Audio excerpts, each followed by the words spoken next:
Oh yeah, baby, it is Mailbag Monday. Mr. Sinister questions all over the place. More questions on Hela, Asgardians, Alliance War, and much, much more, guys. You're ready to get into all that this Monday. You know what to do. Let's go smash it. ValleyFlyin.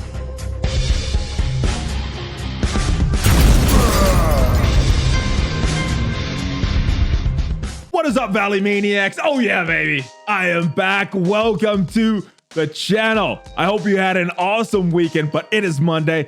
It is time for the mailbag, so I am answering your questions from the Discord server. And if you are not on the Discord server, make sure you check out the link in the description so you can get your questions potentially featured on this weekly video. Now, before we get into that, I do want to give a shout out to you at home watching this video, because as you may or may not have noticed, I got this new mic here. I've been wanting this mic for a while.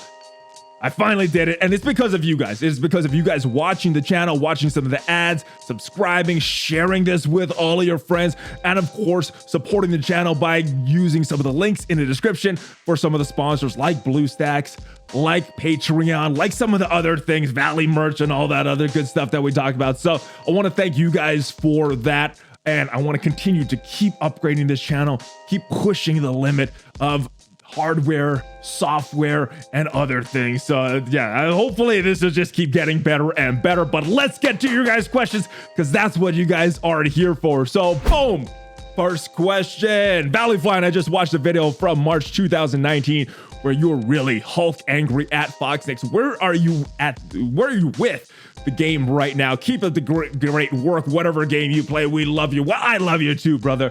But I am not very angry with the game. You know, the game still has a lot of problems that were present in March 2019. I've just been kind of accepting of it. You know, red stars suck. The Blitz, the time commitment for it sucks. I don't see any change in the future. So my choice was either to stop playing or to continue complaining, or just say whatever and let's enjoy the things about the game that I do enjoy. And I've chosen path number 3. So that's where I'm at. The things still suck, but I'm just not as angry with it anymore. Or I don't think it's going to change. Just whatever. I'm going to enjoy the things about the game that I like. Next question. Now that A.I.M has been reworked, what team would you want to see redone next? Hand, Ravagers, Hydra? I think for the good of the game, my pick would be Hydra, but if I'm getting a little selfish here, I did pull that 6 red star in Ravager. I think I want to see him at least usable. So for me personally, I would say Ravagers, but for the good of the game, I think I would say Hydra, because I think a lot of people are really waiting for Red Skull to be released as a playable character.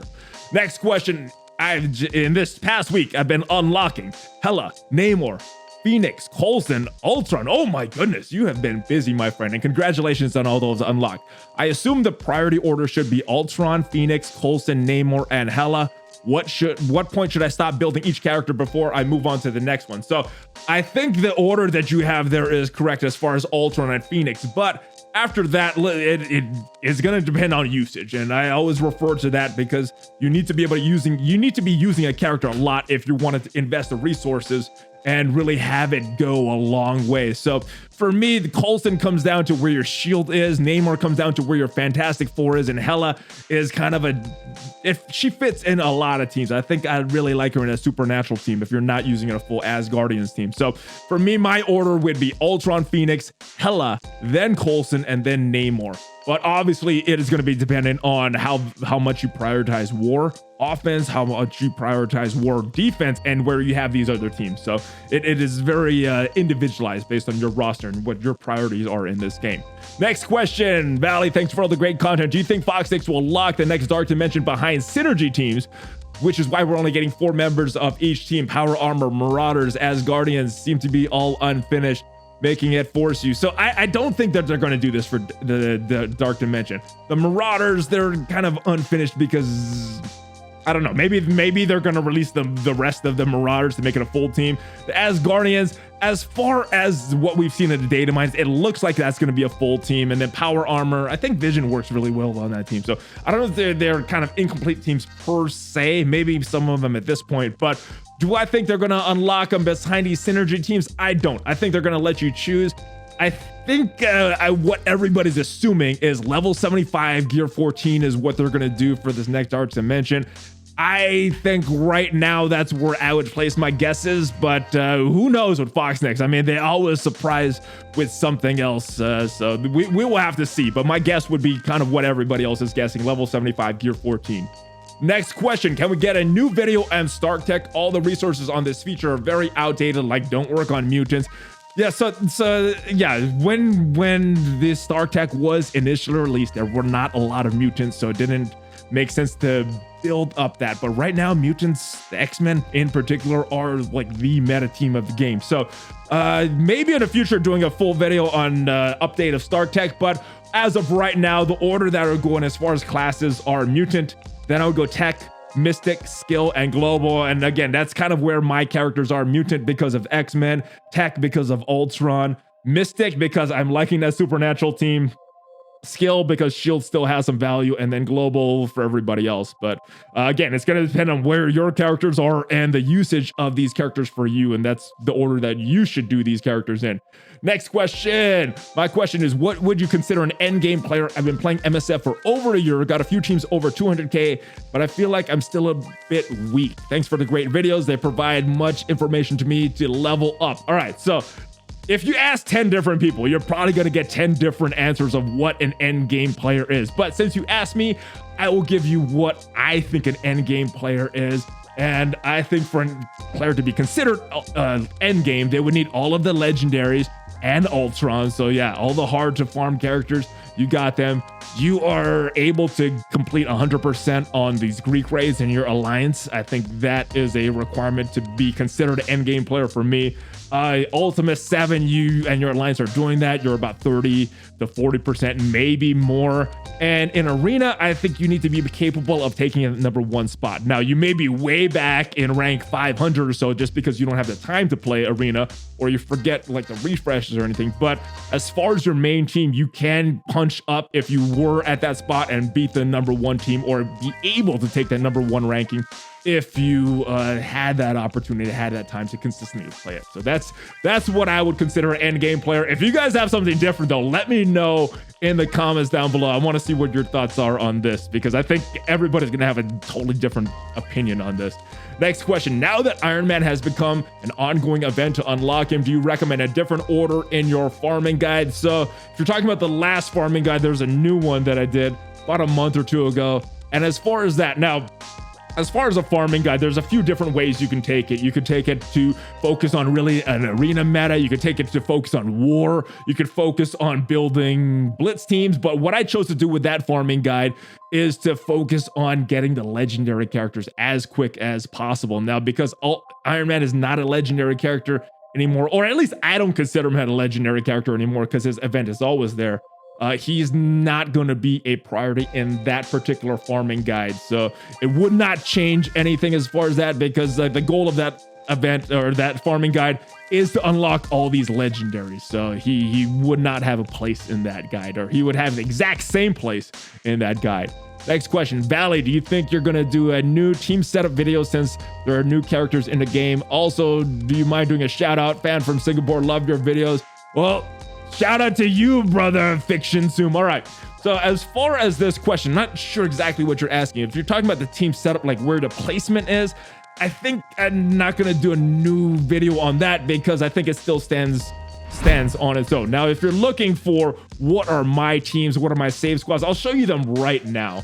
And these do change a lot. So let's go over to my particular save squads right now, and this is where I have them. I'm still running BKT, haven't split this up yet.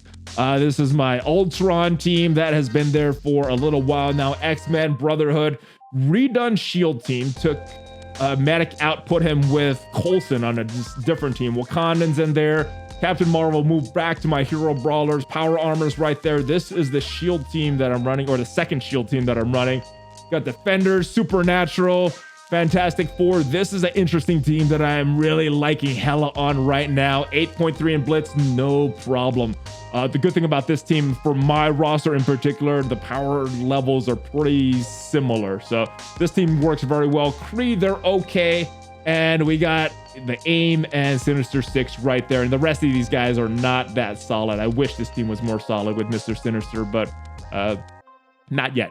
I'm waiting for Strife for it to be a solid team. All right, next question. How do you gain the most points in Blitz? Do you start with lower power teams or start off with higher power teams? Do you have some kind of rotation of the teams that I normally use? So I'm pretty much going to my save squads. I'm using all the trash characters first at tier 1, and then I'm going to my save squads probably around tier 2 or so, and that's when I just go through that rotation, going all the way up the list. So starting with my so-so teams, getting rid of those in tier 2, tier 3, and then I'm going on to my tier 8 teams, and they could win in whatever tier, and I'm saving my highest power teams for last because at the higher tiers, they're going to give me more points. So that's kind of how I run Blitz and score that, and then once I'm at tier 8, then I'm just cycling through the big teams. If it's a Blitz that I really care about, I'm using more of the teams. If it's a Blitz I don't really care about too much, I'm just throwing in maybe an X-Men and running it on auto. So, and then maybe a few other teams, but that's pretty much how I'm running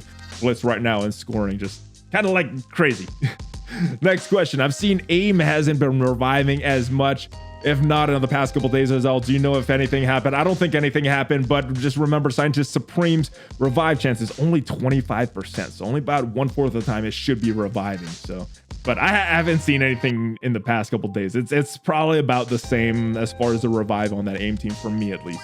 Next question. Do you have a schedule live streaming? I don't have a set schedule. I try to do Monday evenings. So maybe tonight I'll be on.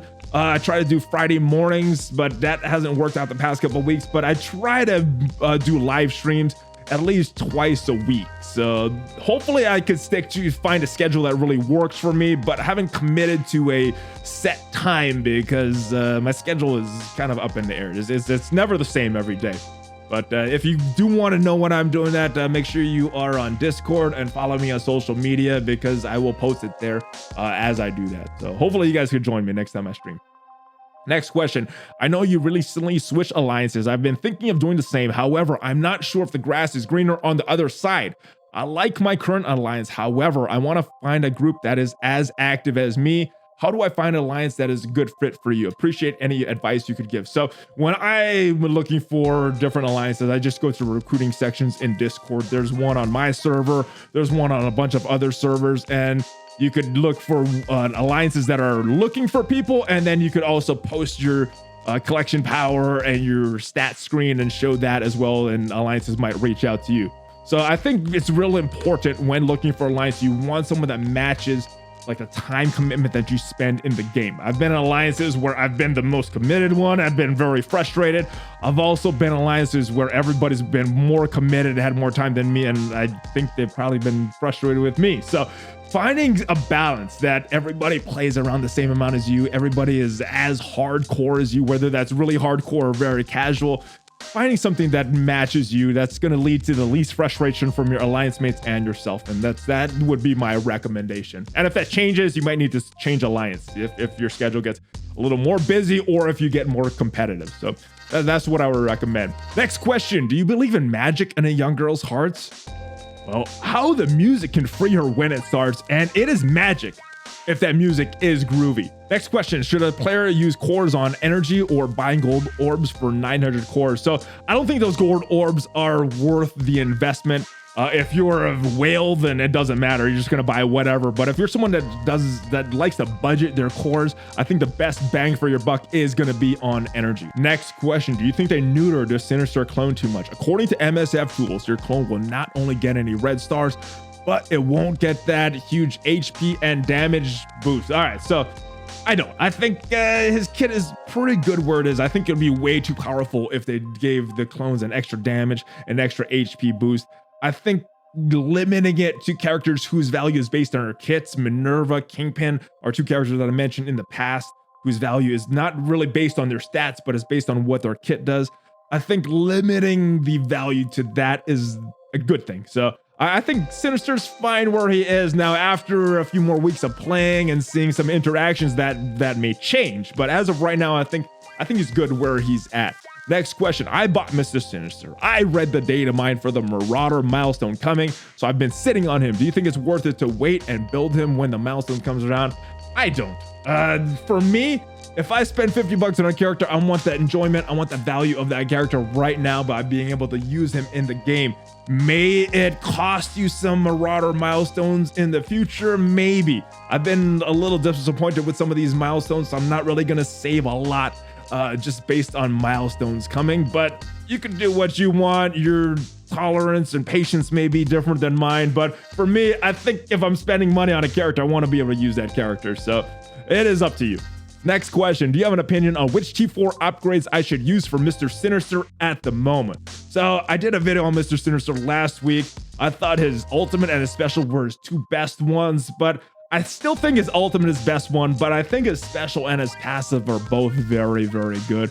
I like that 10% extra boost to the health with his passive. And I like that he could distribute the effects to all allies from his special. So I think both of those are very good. So either or, but definitely his ultimate first, special, passive, third and fourth, and then his basic is probably the least valuable of all of his kits. So that is the order that I would go in for Mr. Sinister as far as T4s. Next question, have you tried Mr. Sinister in Arena Offense instead of Vision? It hasn't let me down yet. So the answer to your question is no, but let me finish the rest of your question because there's some cool stuff in there. So usual team of Jugs, Mags, Phoenix, and Ultron, and then Mr. Sinister. Probably mess up and Captain Marvel could target him, but Phoenix always taunt when she does, so she is always available for cloning. So looks very interesting. Have not tried out that team. I do want to try that though. I'm a little scared because my Mr. Sinister is way so underpowered. So I think whatever I clone is gonna be underpowered. So I'm not sure if I would try that in Arena yet, just for me, but yeah, it looks like a fun team. I like the theory crafting of that team. Next question, I'm looking for a reliable team since I wailed out on Sinister. Just tried Mystique, Sabretooth, Merc Lieutenant, Merc Riot, and got Cream. Well, there is that team that we just mentioned from the previous question. What I've been using Mr. Sinister in is not an ideal team, so I'll show you him right here.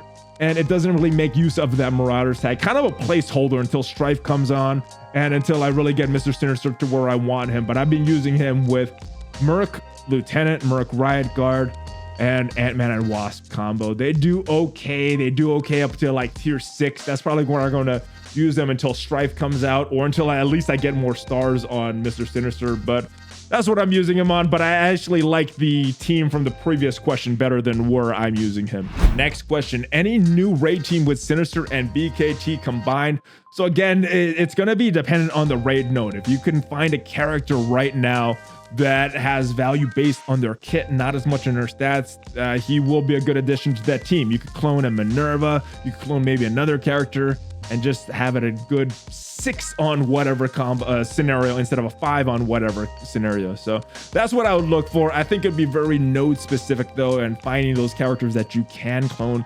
Unless you got some crazy high-powered Mr. Sinister, then it won't matter because it's gonna be based on your high-powered Mr. Sinister stats.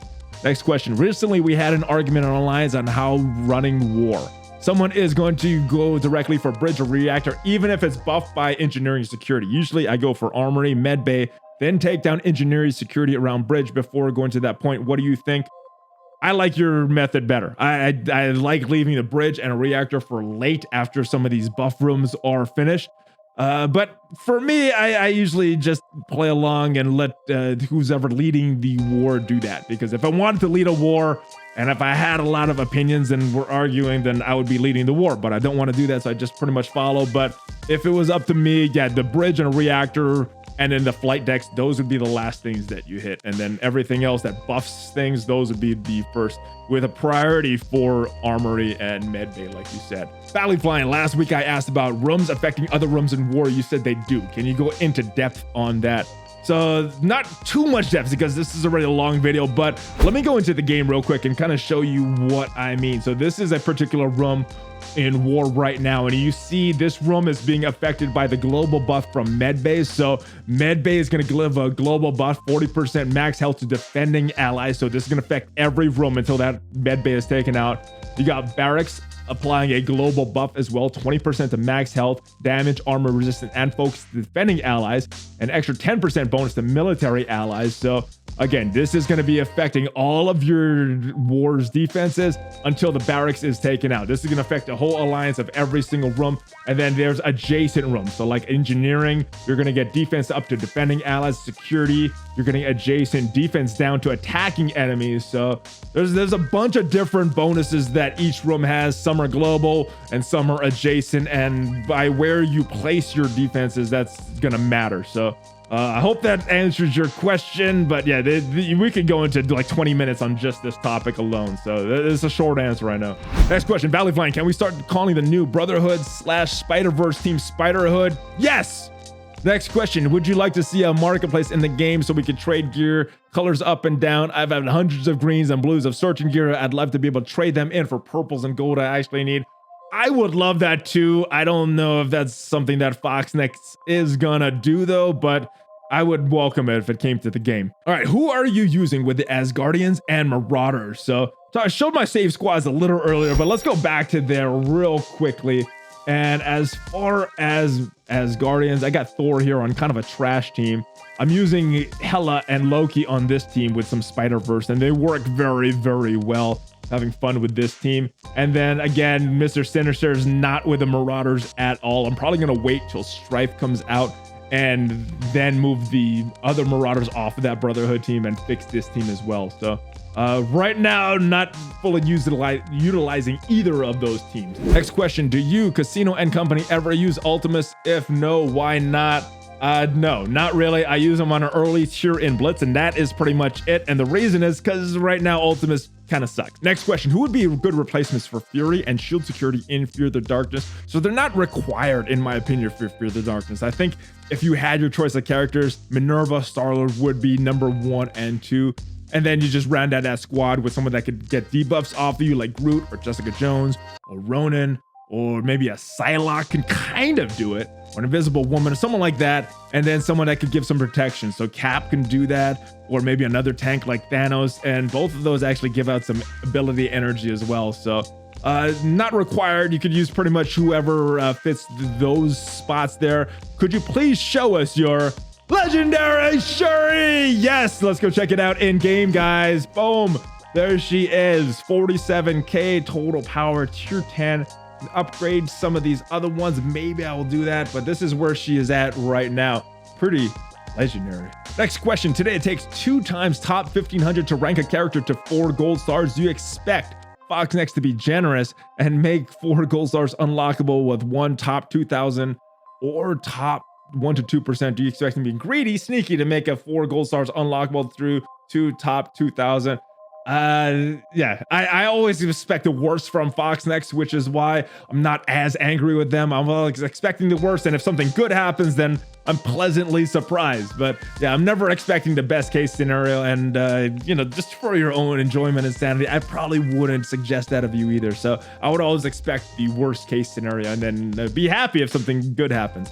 Next question, have you heard anything specific about the Thor rework rumors? I'm hoping for a Ragnarok style rework with crazy Hulk synergy. So I did see a rework way back in the day that I can't talk about, but honestly, it was so long ago, they may use that or they may do something totally different.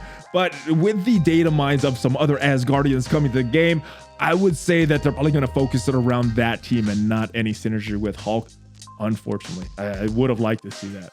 Next question, good replacements for Elsa Bloodstone until she is farmable. So if you're talking about that supernatural team, Loki works really good on that team, Hela works very good on that team, and those are my top 2 replacements if you're talking about a supernatural team. Next question, best team for Hela before the Thor reworks. Supernatural works very, very good. And then that team that I showed earlier, I'm liking her in that team. I think she works very, very well in that team. Do you know the actual numbers percent behind buffs, debuffs like bleeds, speed up, speed down, defense up, for example? Greetings from Chile. Greetings from Texas, brother. Next question. Do you know the actual numbers / percent behind buffs and debuffs like bleeds, speed up, speed down, defense up, defense down, offense up, offense down, for example? Greetings from Chile. Greetings from Texas, brother. For this, let's actually go to msf.gg though, because they have a pretty good resource, pretty good database right there, and we are checking it out right now. Most of the numbers are on here. So like defense up 50%, offense up 50%, speed up 50%, Only thing that's not here right now is bleeds. And I think I could be wrong. Let me know in the comments, guys. I think it is a 10% based on the character's damage that applied to bleeds. So that is what I think it is. But yeah, most of the other things are right here. And if you look in game, anytime there's a buff or a debuff, you'll see some text on there of what the actual buff or debuff is doing. So check that out. Next question, ValleyFlyin, with so many new characters that are in the game and coming to the game that are not farmable, why do you think they have not added new chapters to the campaign? At the very least, use chapter 8 and 9 placeholder. It comes down to this, brother. I don't think, and this is just a personal opinion of mine, I don't think they found a good way to monetize that content. If they added Nexus 8, Nexus 9, how are they going to make money from that? I don't think they figured it out, and I don't think they're going to add that without figuring it out, unfortunately. So, you know, of course, I could be pleasantly surprised, but I always choose the worst possible scenario. So hopefully I'm wrong on that. Hopefully it's coming sooner, but I think it comes down to money. They don't know how to monetize all the development costs that it would cost to actually develop 8 and 9 on Nexus. Next question, with all my Blitz store tunes maxed, should I spend my Blitz points on War or should I save them? So I'm personally saving them and spending them in War. So every time the store refreshes, I'm buying those War boosts and the War attack boosts and all that stuff for War. But I'm also, everything else I am saving right now because I'm not sure what is happening with the store, if anything's coming to the store or what. I'm not spending on the orbs even with rescue in there, and I want rescue. I don't think it's a good investment. So that's what I'm doing, brother. Next question, who is the best legendary to farm for Fury or Invisible Woman? I'm 50-50 on character wise for them. So I think what you mean is if you're trying to compare who is the better character. And that's going to come down to usage. If you're using more shields, you want more that war defense team. Maybe you have Coulson unlocked. Fury's going to help you more. If you are focused more on war offense, you have a pretty good Fantastic Four to surround Invisible Woman. That's who I would focus on. But Invisible Woman's probably going to give you a little more value outside of that Fantastic Four team. Fury's somewhat, but I think Invisible Woman right now outside of her team is giving me a little more value. So I would place a little more emphasis on her. But again, it depends on who you're using and what your goals are in this game. Next question, ValleyFlyin, with so many characters coming in, do you think Foxnix would benefit from loosening the purse strings and give us more resources?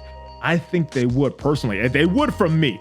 I know I'm playing another game, Dragon Champions, where the offers are good, the resources are more abundant. I'm spending more money in that game than I am in Marvel Strike Force because they're giving us better offers. So if there's better offers in this game, personally, I would be spending more money. So at least from me, they would benefit more. But as far as how they would benefit overall to our overall bottom line, I'm not sure how much these whales are spending. So maybe not, but I know I would spend more money if they were looser on some of these other offers and the resources that they're giving us. Next question, with new characters coming out every few weeks, how do you personally prioritize gearing up tunes? And again, I keep going back to this, but for me, it comes down to usage. I think that is so important. Again, if there's a great character, but you're never using him or you don't have a good team for that character, how good is that character really? So usage and the team. If I'm using that team a lot, I'm going to start to build up that team. If there's a particular character that's really dragging a certain team down, I want to build up that character to match that team. So usage is huge for me. And that's how I choose to build up characters. Next question, who would be your dream casting for a new Fantastic Four movie? Chum Bucket guy from Baywatch is excluded. Oh, well, that would not make the movie as exciting for me at all. But, you know, I used to be in the entertainment industry and I was very familiar with the different celebrities. I'm not that much anymore. So I had to look up online for this one. And the names that I've been seeing for Reed Richards and Sue Storm, John Krasinski, Emily Blunt, I would like that. I don't know if they're going to do that. I don't know if that's just rumors, but I think they would work very good. I think they're married in real life as well. Human Torch, there's a lot of names I saw for that. None of them really stood out to me either because I didn't know who the actor was or I didn't think they fit. So I'm going to leave that to you guys in the comments. Who do you want to see play Human Torch in a MCU Fantastic Four movie? And then the name I've seen for Thing was David Harbour from Stranger Things. And the other name I've seen is John Cena. Now, it's kind of a weird pick, but I didn't think Batista would do good as Drax, and he did. So maybe John Cena would do good as a thing. So those are the two names though that I think for the thing would be very good. Let me know what you guys think though. You guys probably know this better than me. Next question. What do you think of the idea for blitzes, gear orbs with character blitzes, and lower percent duplicates in red orbs and higher percent when you get duplicates on a character? I think that would be lovely. I think everybody thinks that red stars suck right now. Maybe not the financial guys at Foxnix, but everybody else, I don't think they're happy with red stars. They kind of suck. I like the calendar that they're doing right now, but we need more things like this, in my opinion, because it's very disappointing to be playing this game and have no control over how strong or how weak your account is. And as far as more blitzes, you know, I like an idea that Casino mentioned about Contest of Champions having many different blitzes going on at once, and you could choose which one you want to be a part of. That way, later game players, they could go for something else. Newer game players, they could go for a different character that would benefit them a little more. Next question. We get premium orb frags on Monday Blitz. Why don't we get mega orb frags for any Blitz? I am not sure. I think Foxnix holds a lot of value. I think those mega orbs hold a lot of value. So I think they're saving them for special blitzes. I don't know. But, you know, as you get more of these characters to 7 stars, neither of these are really that important. Premium orbs, I'm usually getting duplicates. Mega orbs, usually getting duplicates. I'm not too excited about either of these, but for mid-game and newer players, these are awesome things. The premium orbs are awesome. The mega orbs are awesome. But yeah, the further along you play, the less valuable these things get. I would actually be in favor of them just giving out more premium orbs, more mega orbs, because it's going to benefit the newer players a lot more. And that is it for this week's video. I hope your question got featured. If it did not, make sure you're on my Discord and leave your question in that mailbag channel. Also plan on live streaming tonight, so you can come by and ask your question if I live stream.